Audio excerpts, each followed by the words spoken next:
Good morning students.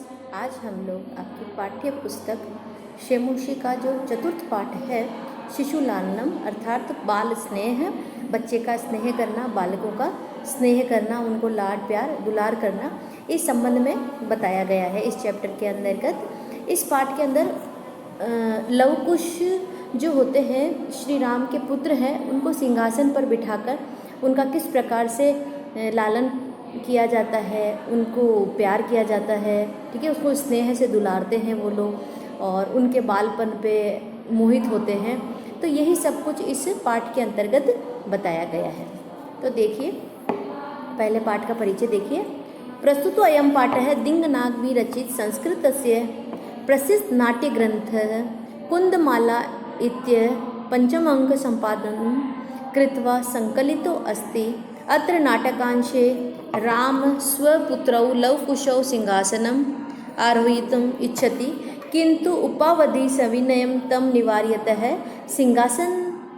सिंहासनारूढ़ रामः उपभयौ लुम्प लावण्यं दृश्यते मुग्ध सन स्वक्रोडे गृह्णाति। पाठे अस्मिन् शिशुवात्सल्यस्य मनोहारी वर्णनं विद्यते। इस पाठ के अंतर्गत ये दिंगनाग विरचित प्रस्तुत पाठ जो है दिंकनाग के द्वारा विरचित है। संस्कृत के नाटक कुंदमाला के पंचम अंक से संपादित किया गया है। अत्र नाटकांशे रामः स्वपुत्रौ लवकुशौ सिंहासनम आरोहयति। राम जो है इस नाटक के अंतर्गत यहाँ पर लवकुश जो उनके दोनों पुत्र हैं उनको सिंहासन पर बिठाते हैं, बिठाने की इच्छा रखते हैं, किंतु उपावधि सविनयम निवार्यति, पर वो प्यार से उन्हें मना करते हैं।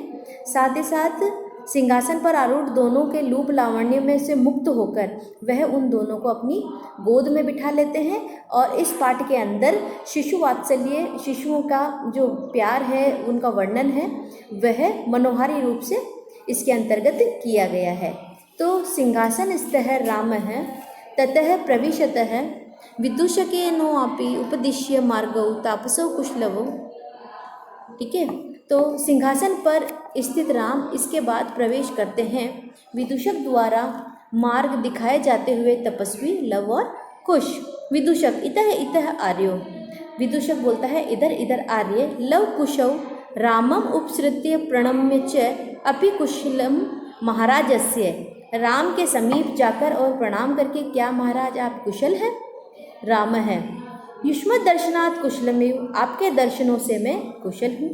भवतो किम वयम अत्र कुशल प्रश्नत्रय एव न पुनर्तिथि जन समुचितस्य कंठाश्लेषस्य परिवश्यस्य हृदयग्राही स्पर्श है, ठीक है। तो क्या होता है, हम यहाँ आपकी कुशलता पूछने के पात्र हैं नहीं, फिर आप जैसे अतिथियों के समुचित रूप से गले लगाने के पात्र हैं। हम गले लगाकर, अरे हृदय को छूने वाला स्पर्श है ये, तो ठीक है। फिर देखिए,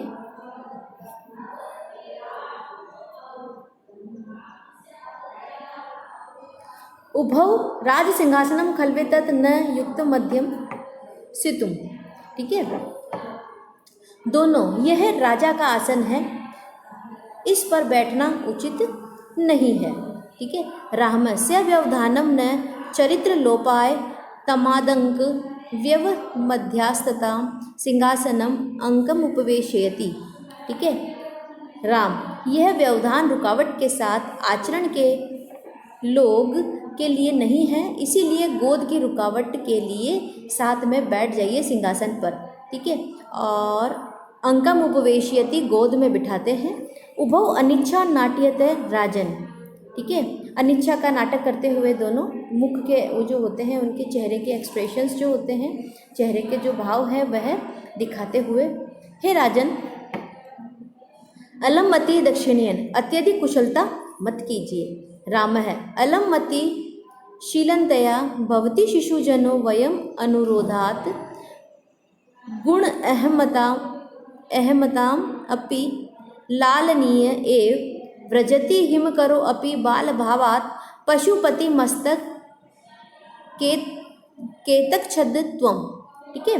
तो राम बोलते अति शालीनता मत कीजिए, अत्यधिक गुणी लोगों के लिए भी छोटी उम्र के कारण बालक लालनीय ही होते हैं, मतलब उन्हें लाड करने के लिए ही होते हैं। चंद्रमा बाल भाव के कारण ही शंकर के मस्तक का आभूषण बनकर केतकी पुष्प से निर्मित चूड़ा की भांति सुशोभित होता है। ठीक है। फिर राम एष भवतो सौंदर्यावलोक जनितेन कौतूहलेन पृच्छामि क्षत्रिय कुलम पितामहम् अयो सूर्य चंद्रयो को वा भवतो वंशस्य कर्ता। ठीक है। आप दोनों के सौंदर्य दर्शन से उत्पन्न जिज्ञासा से यह पूछ रहा हूँ, क्षत्रिय कुल के पितामह सूर्य और चंद्र में से आपके वंश के कर्ता कौन है? लव भगवान सहस्त्रदिति, भगवान सूर्य, सहस्त्रदिति का मतलब होता है सूर्य। राम है कथम अस्ति त्मना बीजदौ अभिजनौ संवृतौ, क्या हमारे ही वंश से संबंधित हैं आप दोनों? ठीक है। फिर विदूषक किम द्वयो रप्येकमेव प्रतिवचन है। ठीक है, क्या दोनों का एक ही उत्तर है? फिर लव बोलते हैं भ्रातारावम सौंदर्यो, हम दोनों सगे भाई हैं। राम समरूप शरीर सन्निवेश वयस्तु न किंचिदचरेत, समान रूप तथा शरीर रचना भी आपकी समान है, आयु का भी थोड़ा भी अंतर नहीं है। ठीक है। तो लव आवाम यमलव, हम दोनों जुड़वा भाई हैं। राम है संप्रति युज्यते किम नाम ध्येयम, अब उचित है नाम क्या है? लव आर्यस्य वंदनाया लव इत्यात्मनम श्रावयामि कुशम निर्दिश्य अर्थो अपि गुरुचरण वंदनयाम। आर्य आपकी स्तुति में अपने आप को लव सुना रहा हूँ, कुश की ओर इशारा करते हुए आर्य भी चरणों की वंदना में। ठीक है। फिर है कुश अहम अपि कुशम इतिमानम श्रावयामि, कुश मैं भी आपको कुश बताता हूँ। कुश अपना नाम बताते हुए कहते हैं मैं भी कुश हूँ। राम है अहो उदात्तरस्य समुदाचार है किम नाम ध्येयो भगवतो गुरु, अहो अत्यधिक मनोहर शिष्टाचार है, आप दोनों के गुरु का नाम क्या है?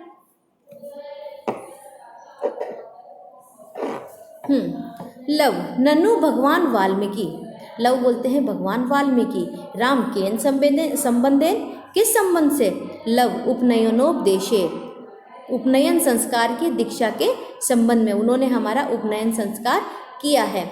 राम है अहम अत्र भवतो जनकम नामतो वेदितुम इच्छामि। ठीक है, मैं आप दोनों आदरणीयों के पिता के नाम को से जानना चाहता हूँ। मैं तुम दोनों के क्या जानना चाहता हूँ? पिता के नाम से जानना चाहता हूँ। लव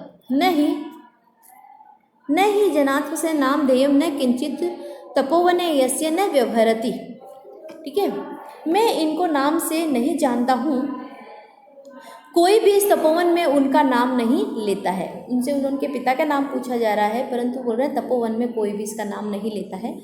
राम अहो महात्म्य, अरे ये तो बड़ी बड़ी बात है। कुश जनान्यहम तस्य नाम ध्येयम, मैं जानता हूँ उनका नाम। राम है कथ्यताम, बताओ कहो। कुश निरनुक्रोशो नाम है, निर्दय नाम है। ठीक है। राम है वयम विदूषक है, राम है वयस्य अपूर्वम खलु नामधेयम, विदूषक विचिन्त्य एव तावत् पृच्छामि नानुक्रोशो इति कह एव भणति। कुश अम्बा। ठीक है, तो कुश बोलता मैं जानता हूँ उनका नाम है, निर्दयी नाम है। तो राम बोलते मित्र निश्चय ही अनोखा नाम है। विदूषक सोचकर ये पूछ रहा हूँ कि उन्हें निर्दय कौन कहता है? कुश अम्बा। कुश बोलता है माँ। विदूषक किम कुपिता एव भणति उत प्रकृति स्थिता, विदूषक क्या वे गुस्से में ऐसा कहती है या स्वाभाविक वास्तविक रूप में ऐसा कहती है? ठीक है, फिर देखिए कुश यद्या वया बलिभावजनितं किंचित विनयम पश्यति तदा एव अक्षिपति निरनुक्रोश पुत्रै माँ चापलम इति। यदि हम दोनों की बाल भाव से उत्पन्न उद्दंडता देखती है तब ऐसा कहकर फटकारती है निर्दय के पुत्रों चंचलता मत करो, यानी शैतानी मत करो, ऐसा।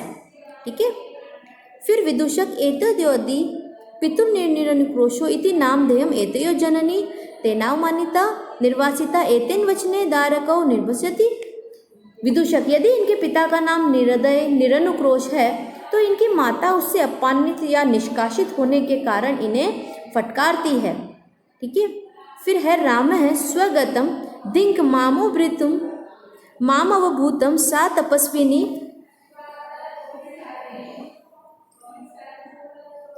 मत कृते अपराधेन स्व प्रत्यमेव मन्यु अभिरक्षे निर्भस्यति स वाष्पम अवलोकयति। ठीक है। तो राम बोलता है ये प्रवास बहुत ही, राम अपने मन में अपने आप को धिक्कार करते हैं, वह तपस्विनी मेरे द्वारा किए गए अपराध के कारण अपनी संतान को इस प्रकार अहंकार युक्त शब्दों से फटकारती है, गीली आंखों से देखते हुए। राम है अति दीर्घ प्रवासो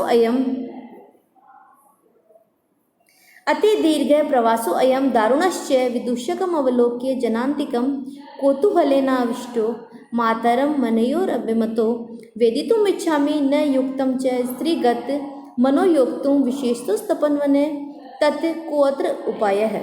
यह प्रवास बहुत लंबा और भयंकर दूभर हो गया है। विदूषक को देखकर अकेले में इनकी माता को न बताए जाने के कारण छूटे हुए नाम से जानना चाहता हूँ।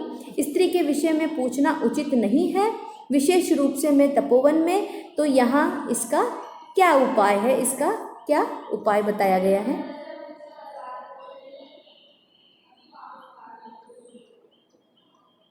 इसका प्रथम भाग पूर्ण होता है।